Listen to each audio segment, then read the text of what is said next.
What up everyone, Clayton here, and today we're back with another Skyrim build. Today's build is called the Poisoner. The Poisoner is a dark elf assassin who uses poisons to kill his enemies, which is pretty straightforward with the name there.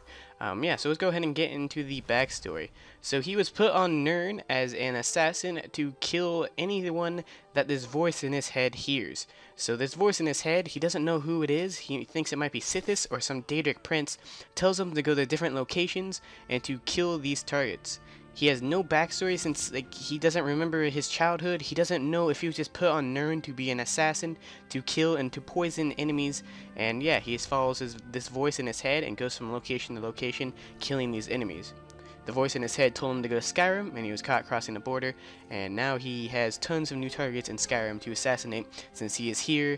And since he is Dragonborn, he has more powers, such as shouts, to be able to kill his enemies. So let's go ahead and get started with the skills. So we have a Restoration, which might be seem to be a little bit of a weird skill for an assassin, but there is a spell called Poison Rune, which you'll be using since you are the Poisoner.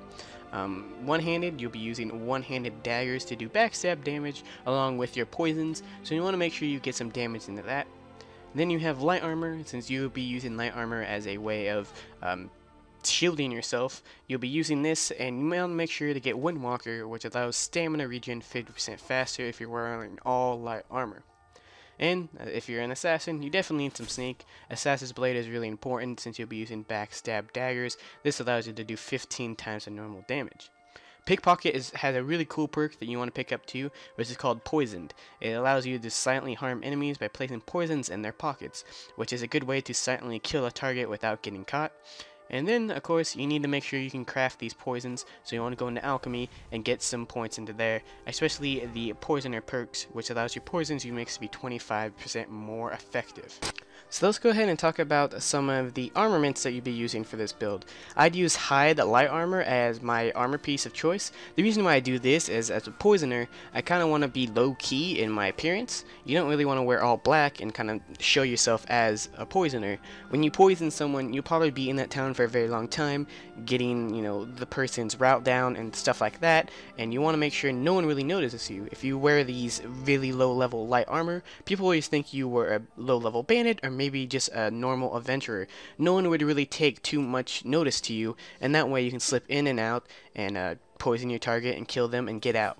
That's why I kind of use this kind of a role-playing effect, and that's kind of the only armor you'll be really using. So just pick some low-level armor if you want to role-play, and if you don't, just go ahead and pick the best light armor you can find. Then for the weapons, I use the Sacrificial Blade, which you can get from the Daedric Prince Boethia when you sacrifice one of your own followers to be able to get this dagger. It's just a regular ebony dagger. If you want to get a regular ebony dagger, go ahead and do that. But that's what I use for my backstab. You can also throw bow into this, or archery into this build if you want. I just figured it was too many perks to use, so I just keep to the backstab with the dagger. So yeah, that's your weapons and armor. And for spells, there is one from the Dragonborn DLC that I usually pick up, which is called the Poison Rune. That's why you pick Restoration, because it's actually a restoration spell, and it allows you to poison people more, and you can make it as a trap. You can go to a corner, make some noise, and then make the person walk over the poison rune, and it'll do damage to them. So while we're talking about that, we can kind of talk about gameplay. So if you kind of want to roleplay this as maybe give yourself some targets that you want to kill when you start the game. I do this sometimes when I play through a game and say I want to kill this shopkeep, this person. You can go about it by either using poison runes as a way to kill them. You can also use poisons in their pocket from that pickpocket perk, or just a regular backstab with the poison on it.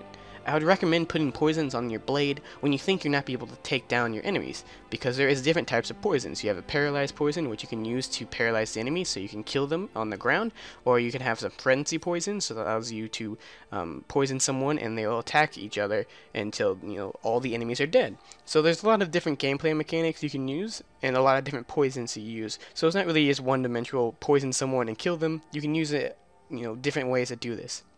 So for the shouts that I use Marks for Death because it kind of drains the person's health just like a poison, and I use Become Ethereal. Become Ethereal is pretty good for an assassin. If you get caught, you can become ethereal, run to a dark corner, sneak again, and then be ready to sneak attack back again and poison them and kill them. So yeah, that's what you'd be using. For the Sanding Stone, the Thief Stone is really good when you start off because you'll be using 4 sneak or thief skills, so you want to make sure you pick up that way you can do make those skills level up way quicker.